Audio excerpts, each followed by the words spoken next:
तो उसमें जब रोजगार मिला था तो हमने अपने हाथ से नियुक्ति पत्र देने का काम किया था, लोगों को रोजगार देने का काम किया था। तो सोचिए पिछले बार मोदी जी आए, अब मोदी जी आकर के बिहार में कल उनका कार्यक्रम चल रहा था, उस जगह का नाम हमको नहीं पता क्योंकि लंबा समय हो गया। उन्होंने अपने भाषण में मोदी जी ने कहा था कि पूरे बिहार का चीनी मिल हम चालू कराने का काम करेंगे। अभी तक न चीनी मिल चालू हुआ, अब वही चीनी मिलवा से बोले थे कि हम चाय पिएंगे बनवा करके। अभी तक मोदी जी चाय पीते रह गए और चीनी मिल चालू होते रह गया। तो बिहार में सब जगह जो चीनी मिल जो बंद पड़ा हुआ है, अगर वो खुल जाता, इसी चीनी मिल का एक उदाहरण एक और हम आपको देना चाहते हैं। वैशाली में महुआ जो पुल काल में जो हमने जिसको जीतने का काम किया था, वहां के कम समय में कम उम्र में हम विधायक चुने गए थे। वहां के लोगों से हमने वादा किया था कि हम यहाँ आएंगे महुआ में, वैशाली में, तो हम यहाँ पर मेडिकल कॉलेज देने का काम करेंगे और हमने वादा को पूरा करने का काम किया।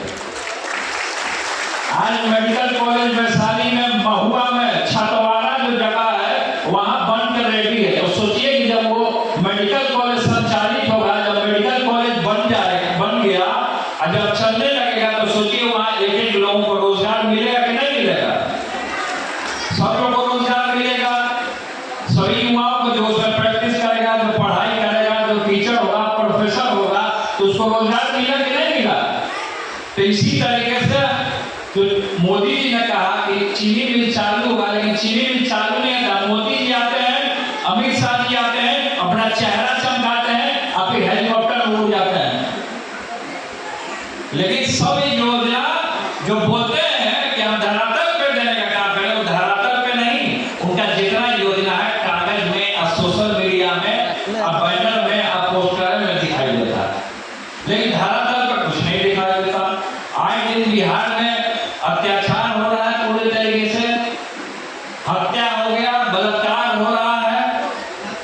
हत्या तो ऐसा फैल गया कि यह महा जंगल राज आ गया, महा जंगल राज।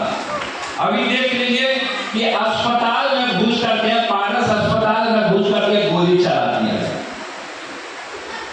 डॉक्टर का हत्या हो रहा है, राघोपुर में हत्या हुआ, सब जगह पूरे बिहार में टांडो बचा हुआ। या अटल पथ पे मंत्री जी का गाड़ी को दौड़ाया गया, शीशा फोड़ दिया सब, 2 बच्चा का लाश मिला। तो आए दिन अपराध बढ़ते जा रहा। आम आदमी जब नेता सुरक्षित नहीं है यहाँ पे बिहार में, तो आम आदमी का क्या स्थिति होता है वो आप लोग सब जानते हैं। शिक्षा के नाम पर केवल और केवल लोगों को लूटने का काम किया।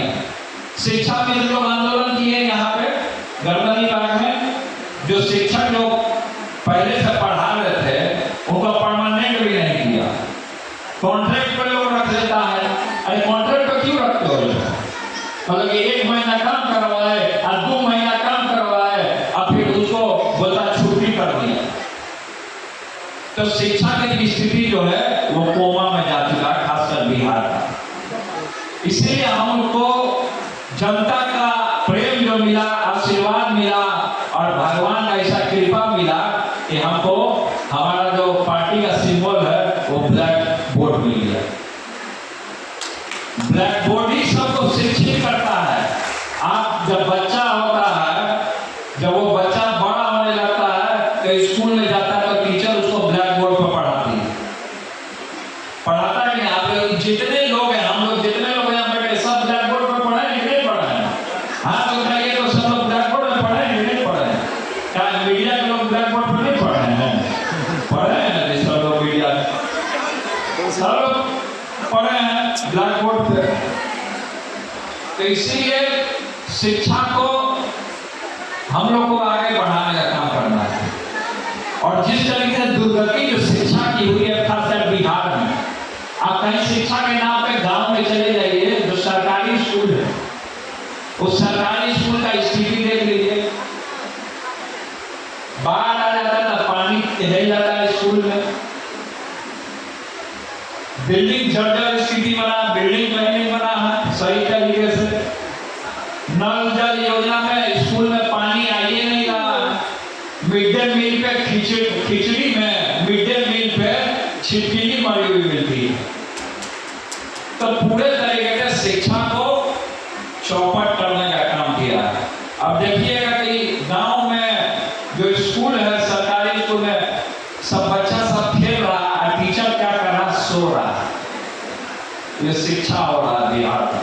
तो शिक्षा और खासकर बिहार का स्वास्थ्य भी, अस्पताल भी पूरे तरीके से चरमरा है। तो हम लोग को बिहार गठबंधन में जो लोग शामिल हुए, इसको हम लोग को संकल्पित होकर के एक नया बिहार बनाने का काम करना है। तो आज हम लोग संकल्पित होंगे, अम्बेडकर साहब भी यहाँ उपस्थित है, हम लोग भी पूरे तरीके से एक शपथ लेना का काम करें कि एक नया बिहार हम लोग डेवलप करने का काम करें, बनाने का काम करें। और हमने कहा कि नेता लोग जो होते हैं, देखिए नेता लोग लंबा चौड़ा अपना लिस्ट ले आए, भाषण में मैनिफेस्टो जो निकालते हैं चुनाव लड़ने से पहले, हम बोले कि हम 4 को बात करेंगे, 5 को हम बात करेंगे, लेकिन उसको हम फॉलो करेंगे। हमने कहा पूर्व में जब हमको जिम्मेवारी मिला और कम उम्र में जब हम स्वास्थ्य मंत्री चुने गए, तो सभी लोगों ने सराहना किया इस बात का। पूरे देश दुनिया के लोगों ने हमको कॉल भी किया कि अरे भाई, बड़े बड़े नेताओं ने भी हमको कॉल किया कि भाई आप कम उम्र में स्वास्थ्य मंत्री के पद को छूने का काम किए, जनता ने आपको इतनी बड़ी जिम्मेवारी देने का काम किया। लोग इसमें राजनीति में लगे रहते हैं, 10 साल हो जाता है, 20 साल हो जाता है, यही छोटी रगड़ते रहते हैं, नाक रगड़ते रहते हैं, लेकिन कुछ उनको नहीं मिल पाता है। लेकिन भगवान का और जनता का ऐसा प्रेम है कि हमको वहां तक पहुंचने का हम तो सपना में भी कभी नहीं सोचे। पहले जब मंत्री लोग जो हुआ करते थे, उनके गाड़ी के ऊपर लाल बत्ती चलता, तो हम देखते थे बचपन में, हमारे पिताजी के भी गाड़ी में लाल बत्ती लगा।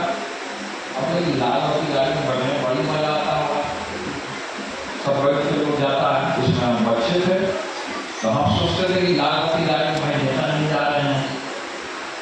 एक बार लाल बत्ती गाड़ी में ट्रैक्टर लगा, उसमें मुलायम सिंह जी आ गए थे। हम लोग बचपन में मुलायम सिंह जी के जेब में से पैसा निकाल लेते थे। जैसे खेल में हम बड़ी सरस्वती पूजा का हमको चंदा चाहिए, तो हम लोग चंदा लेने के लिए चले जाते थे। अब क्या कि पिताजी के साथ बोल रहे, हम चाचा चाचा बोलते थे, चाचा चाचा बोल रहे हैं हमको चंदा चाहिए, पैसा दीजिए, हम मूर्ति खरीदना है, प्रसाद का व्यवस्था कर रहा है। तो हम लोग क्या करते थे, हमारे पिताजी बोले कि अरे नेताजी आए, नेताजी अब चंदा देते तुम लोग को। तो हम लोग क्या करते थे, बचपन में हम लोग जा करके नेताजी के पॉकेट में हाथ डाल देते थे, पैसा निकाल देते थे हम लोग चंदा दीजिए हम लोग को। तो बचपन था उस समय में, तो बहुत सारी चीजें हैं जो कि हमने फेस करने का काम किया है अपने जीवन काल, और इतनी बड़ी जिम्मेवारी तो हम लोगों ने निभाया। और सबसे पहले क्या कि स्वास्थ्य मंत्री जब हम बने, तो पटना का गोविंद मित्रा जो रोड है, वहाँ पे सब नकली दवा खा रहा, नकली दवा खा करके गरीब आदमी मर रहा है। तो हमने नकली दवा, हमने एक टीम गठित किया स्वास्थ्य मंत्री में। हमने ड्रग इंस्पेक्टर होता है, एक पद होता है स्वास्थ्य मंत्रालय में, स्वास्थ्य विभाग में। तो वहां हम बैठे कुर्सी पे, तो हमने टीम गठित किया, और उस टीम को गठित किया। ड्रग इंस्पेक्टर जो होता है, उसका काम है कि सब दवा दुकान जो रहता है वहां जाके छापा मारी करता है। तो हमने छापा जब पड़वाना चालू किया, तो बहुत सारा नकली दवा का बरामद हुआ। जो दुकान से नकली दवा बरामद होता था, उस सब दुकान को सील करवाया। अभी ये सब आपको लाइसेंस कैंसिल करना पड़ेगा भाई, आप नकली दवा हमारी जनता को नहीं खिला सकते। नकली दवा खिला के मर रहा है हजारों हजार, फिर वही स्थिति बना रहा। आधा रात में हमने अपनी जिम्मेवारी को निभाने का काम किया। लोग बोलते हैं, बहुत सारा लोग विरोधी लोग हमारे ऊपर खास कमेंट करता है कि हमारे जो दिल में रहता है वो जुबान पर रहता है। दुश्मन लगा कि अरे फलाना काम करवा, अरे ये हो जाएगा, अरे वो हो जाएगा। लेकिन हमको जब उस पोस्ट पे आए तब हम समझे कि अपना जिम्मेवारी को, अगर कुर्सी मिलता है, जनता देता है कुर्सी, तो उसका कुर्सी का आप लोगों को मोह नहीं करना चाहिए। आज कुर्सी है तो वो कुर्सी किसी और के पास है, फिर वो ट्रांसफर होता रहता है। बहुत सारा नेता लोग कुर्सी में बढ़ जाता है, फिर अपना जिम्मेवारी भूल जाता है। तो ये चीज भूलना नहीं चाहिए। जिस कुर्सी पे बैठे हैं उसका सदैव पूजा कीजिए और सम्मान कीजिए। तो जो कुर्सी का सम्मान नहीं करता हो वो आदमी धड़धड़ा के जमीन पर गिर जाता है। वो लोग से पहले निकलना होगा, क्योंकि कुर्सी पे जब हम बैठे, स्वास्थ्य मंत्री रहते हुए में, तो जब हम कुर्सी पे बैठे तो वहाँ हम यही सोच के बैठे कि ये जनता का कुर्सी है, हमारा नहीं है, बकौती नहीं है, किसी की जागीर नहीं है, या तो हथियार करके बैठे। तो बहुत सारा नेता लोग चीज नहीं समझता है, सोचता है कि हमारा कुर्सी है। तो हम जब वहाँ बैठे तो हमारे परिवार के भी लोग, कई लोग आते थे काम कराने के लिए, कुछ लोग गलत लोगों का भी सहारा लेते थे। तो हम वहाँ भी अपने किसी भी परिवार का नहीं सुनते थे, वहाँ उन लोगों को भी आउट कर देते थे। और जब जनता ने चुना है तो जो न्याय करने का जो तरीका है उस सब लोगों के लिए एक तरीके का होना चाहिए, एक समान भाव से काम करना चाहिए। एक प्लेटफॉर्म पे आपको देखना होगा। तो बहुत सारे लोग बहुत करेगा। हम जब स्वास्थ्य मंत्री बने पहली बार तो हमारे गाड़ी के ऊपर में लाल बत्ती लगा। अब बचपन में हम देखे थे कि लाल बत्ती आया है हमारे गाड़ी के ऊपर लगा, तो हम क्या किए कि खिड़कियां से निकल के लाल बत्तियां को देखते थे। हम लाल बत्ती को, अरे हम भाई मंत्री बन गए, भाई हमको जिम्मेवारी मिला है, इतना बढ़िया जिम्मेवारी मिला कि अब इसको हमको अच्छा से पालन करना है। हमारे दिमाग में हम रोज अपने कार्यालय जो है 10 बजे पहुंच जाते हैं नियम तक रोज। कभी कभी ऐसा हुआ कि दो आदमी पूजा पाठ में इतना लीन रहता, तो पूजा पाठ को छोड़ के अपने जनता के बीच में कार्यालय में बढ़ जाता। तो हमारा नियम बन गया था, जो जो जिम्मेवारी मिला सब लोगों ने निभाने का काम किया और लोग निभाए। और वो 10 बजे से लेकर के हम 8 बजे तक मंत्रालय में बैठे हैं, फरियादें सुन रहे हैं, सबका समस्या देख रहे हैं। जो फर्जी डॉक्टर होता था उस पर हम कार्रवाइयों करते हैं, जो फर्जी डॉक्टर होता था हम उसको बर्खास्त करते हैं। लड़ भीड़ के हमने मेडिकल कॉलेज वहां महुआ में देने का काम किया। जब कैबिनेट में पास हो रहा था उसी कैबिनेट में हम मंत्री थे, तो नीतीश कुमार जी उस मेडिकल कॉलेज को नालंदा ले जाना चाह रहे थे, नालंदा। तो हमने वहां पे लड़ा भी, हम बोले कि तो फिर हमने वादा किया था वहां के लोगों से, महुआ के लोगों से हमने वादा किया और हमने वादा को पूरा किया। विधायक रहते हुए कितना लोग वादा कर देता है। विधायक रहते हुए कोई बोलता है कि हम मेडिकल कॉलेज बनवाएंगे, इंजीनियरिंग कॉलेज बनवाएंगे, कोई नहीं बोलता। लेकिन विधायक रहते हुए उस कम उम्र में क्या ऐसा सौभाग्य हमारा रहा कि हमको मंत्री पद संभालना पड़ा और हमने उस काम को करके दिखाने का काम किया।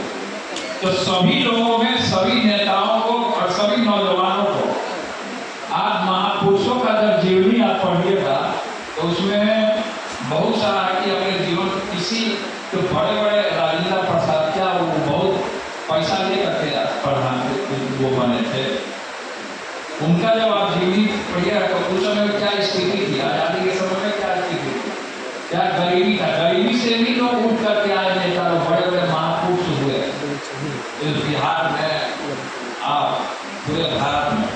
तो हम यही नौजवानों से जो सोशल मीडिया में रात दिन जो नौजवान सब डूबा हुआ रहता है, सोशल मीडिया के लिए जान दिया रहता है, तो वही नौजवान से हम यही कहना चाहते हैं कि ज़्यादा से ज़्यादा महापुरुषों का थॉट्स को देखिए, उनकी जीवनी को देखने का काम कीजिए, क्या उन्होंने संघर्ष किया।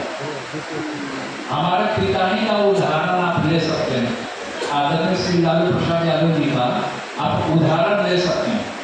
कि किस तरीके से एक गांव में रहने वाला लड़का वो मिलर हाई स्कूल सरकारी स्कूल में चपरासी क्वार्टर में रहा। उन जो हमारे बड़े पिताजी जो थे, जो बड़े चाचा थे, वो चपरासी का नौकरी करते। तो चपरासी क्वार्टर उस समय जो मिलता था, उसी क्वार्टर में वो रह करके अपने हमारे पिताजी शिक्षा ग्रहण करने का काम किया। उन्होंने बर्तन भी मांजने का काम किया, ये सच्चाई है। और उस समय पैसा होता नहीं था, तो कैसे जाकर मिलर हाई स्कूल में उन्होंने पढ़ाई किया, सारा संघर्ष किया, फिर मूवमेंट छिड़ा। कम उम्र में उन्होंने बीएम कॉलेज से कम उम्र में छात्र संघ का चुनाव जीता। और जब छात्र संघ का चुनाव उन्होंने जीता तो जेपी मूवमेंट चला, इमरजेंसी लग गया पूरे भारत में। और गांधी मैदान में सभा पर जिस तरीके से हम तो पैदा नहीं होते, लेकिन हमने किताबों के माध्यम से या यहाँ पे जेपी आवाज से हम सभी युवाओं से यही कहेंगे कि एक बार जेपी आवाज भी जाएंगे आप, कदम कुआं में है, जयप्रकाश जी वही रहते, उनका आज म्यूजियम है, हम वहाँ हमेशा जाते हैं, अक्सर जाते हैं। जब हम देखिएगा मैंने कहा कि हम जब विचलित होते हैं तो हम अक्सर वहीं चले जाते हैं। तो जब वहाँ पुराने नेताओं का उपदेश हम सुनते हैं तो आपको एनर्जी मिल जाता है। वहाँ पे किस तरीके से सभाएं होती थी और किस तरीके से वो बैठते थे और उनकी कई विचार को, क्योंकि फ्रीडम मूवमेंट में महात्मा गांधी जी के साथ थे। लेकिन तो बहुत सारे युवाओं को आज देखिएगा कि सब युवा अलग अलग दल में छिटाने वाला कुर्ता पजामा पहनना, बोला कि सब नेता नहीं बनना।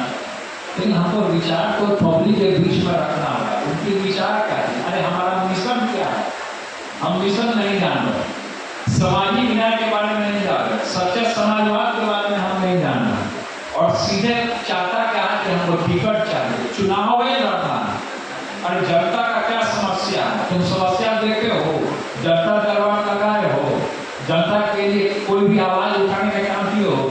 जहाँ अत्याचार हो रहा है वहाँ तुमने कुछ आवाज उठाने का काम किया है?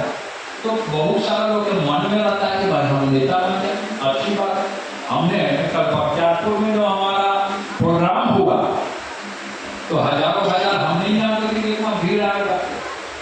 एकदम से मतलब कि पहले जब हम वहाँ से फोटो मंगवाए कि बताओ भेजो, वहाँ में काकाओं से, तो उसमें बारिश उरिश हो रही थी, तो उतनी भीड़ नहीं थी। लेकिन जैसे ही हम जब उसे हुजूम में इकट्ठा हुए तो जनता भी सोचता है कि इस व्यक्ति में दम है। जनता ऐसा ही नहीं भीड़ लगा देता है, वो भी समझता है। अगर कहीं यार बाढ़ में हम थे, राघोपुर गए हम बाढ़ में, कोई नेता जाना नहीं चाहता था राघोपुर। और जो बाढ़ का जो रिलीफ हो गया करके हम खाना खुद लेकर के गए, बोरा के बोरा पैक करवाए, हम उसमें राशन नाव पे लगवाए, एक आध बोरा हम भी ला दिए वहाँ ले जाकर के। अभी सहयोग किए सबका। लेकिन वहाँ का पदाधिकारी क्या बोला, सरकार का पदाधिकारी बोला कि सर यहाँ मत आइए, यहाँ पे पूरा बाढ़ आया हुआ, नाव पर ऐसा ना कुछ दिक्कत हो जाए। हम बोले अंदर हो, हम बोले कि अधिकारी जी अंदर हो या तूफान, अंदर हो या तूफान, हमको जनता ने बताया, मैं मरने लिखने के लिए तैयार उनको जाने दीजिए। हम वहाँ उसके बीच में गए और वहाँ जाने के बाद हमने राशन भिजवाने का काम किया, दवा वगैरह का हमने व्यवस्था, नेक्सो हॉस्पिटल के हमारे मित्र हैं, उन्होंने पूरा दवा का व्यवस्था किया सब। और डॉक्टर को भी हमने ले गए अपने साथ नाम को बैठा करके। जो आपदा विभाग सो चुका है, बिहार का आपदा विभाग कोमा में जा चुका है, और नीतीश कुमार जी का खुद ही कोमा में जा चुके हैं। कब क्या बोलना चाहिए, कब क्या वाणी को रखना चाहिए, एक मुख्यमंत्री होने के नाते अपने गलिमाए पोस्ट को, जो पोस्ट का सम्मान होता है, उस पोस्ट को उन्होंने सदन जैसे मंदिर में गिराने का काम किया। तो हम ये कहना चाहते हैं कि एक बार आप लोग हाथ उठा करके अब बिहार गठबंधन के साथ देने का काम लिया। हाथ उठाइए सभी लोग कि एक बार ज्यादा से ज्यादा आप बिहार गठबंधन जो बना है उसको आप लोग समर्थन एवं देने का प्रेम और आशीर्वाद। हम वोट का नहीं बात कर रहे हैं, हम आशीर्वाद देने का बात कर रहे हैं। बहुत सारा नेता लोग बोलता है कि हम वोट चाहिए, वोट चाहिए। अरे वोट आएगा तब ना पावर में आएंगे। अरे जनता पावर में आएगा तब ना हम नेता लोग पावर में आएंगे। तो इसीलिए कहा जाता है कि आप लोग आशीर्वाद देने का काम, आशीर्वाद। इसलिए आगे हमको लंबा कार्यक्रम भी है, लगातार हमारा कार्यक्रम लगा हुआ है और आगे भी जाना है। और मेजर साहब तो मैं यूपी से आए और मैं इनको बहुत बहुत, जैसा कि मेजर साहब ने कहा कि तेज प्रताप जी हमारे छोटे भाई हैं, तो आज से मेजर साहब हमारे बड़े भाई हैं। मेजर साहब बहुत मजबूत एक योद्धा के भूमिका में, इनका मूछ देखिएगा, ये योद्धा का भूमिका। तो पगड़ी और टोपी यहाँ मिला है, इसका सम्मान होना चाहिए। अच्छा, भगत सिंह जी ने कहा पगड़ी संभाल। भगत सिंह की एक किताब है, हम भगत सिंह से बहुत प्रभावित रहते हैं। भगत सिंह हो गए, क्रांतिकारी राजगुरु हो गए, चंद्रशेखर आजाद हो गए, खुदीराम बोस हो गए, तो इन लोगों से हम बहुत प्रभावित रहते हैं। तो उन्होंने कहा कि अंग्रेज के सामने, सरकार के सामने कोई भी गरीब गुरबा अपना पगड़ी नहीं रखेगा। पगड़ी संभाल। ये पगड़ी आपका ताज है, ये टोपी हमारा ताज है, ये सम्मान है। ये सम्मान किसी के सामने झुकना नहीं चाहिए, ये हम कहना चाहते हैं। और हम लोग एक को करते, आज जो आपने हमको यहाँ मंत्री किया उसके लिए जनशक्ति जनता दल की तरफ से, अपने कार्यकर्ताओं नेताओं की तरफ से, सभी लोगों की तरफ से मैं आपको भी अभिनंदन करने का काम करता हूँ। और बहुत बहुत धन्यवाद। सब लोगों ने शायरी करने का काम किया। पटना जाइए, पटना जा सब लोगों ने शायरी किया। हमारे दिमाग में जो शायरी बैठ जाता है, हम भी शायरी कर दिए देते हैं। याद तो नहीं आ रहा, लेकिन याद करते हैं हम आपको शायरी। हाँ, एक चिलमन का बात हुआ, उर्दू शब्द है चिलमन, जिसको लोग पर्दा बोलते हैं, पर्दा। इस चिलमन से हम देखे, उस चिलमन से तुम देखो। इस चिलमन से हम देखे, उस चिलमन से तुम देखो। अरे लगा दो आग चिलमन में, ना हम देखे ना तुम देखो। सुभान अल्लाह, सुभान अल्लाह। लोग